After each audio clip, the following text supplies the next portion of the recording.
Ok, thầy các bên yêu, thầy các họ ngay trong dịch hạ các có ngay chẳng xỉa hạ các có cái judul chưa ngay tên đi ký bởi dari live Thái Lan có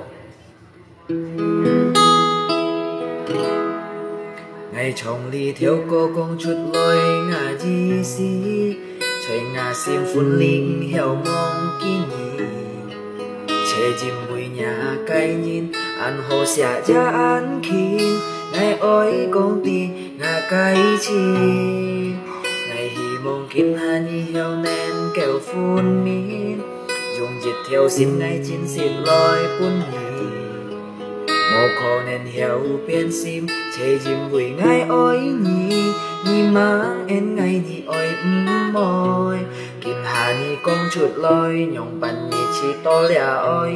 ngày tên ly ký bơi nhì con tì nhì ra ôi ngày kim hà lượng xa hiểu cho hàng ngày ôi cam cha thêm lời cam cha thì dù lẽ ký vui tết to nhì kim hà ngày phân muôn nhì nhong bàn nhì ôi cái lại chi ngày với cho chút hi thế chim bùi ngày ăn ôi nhì hệ con kín hà nhì hăm ngày mô xịt chiều mô bỏ chán kỳ ngày táp chim nhì ngày cho bún nhì ô hà nhì. Oke, semoga suka. Bantu share.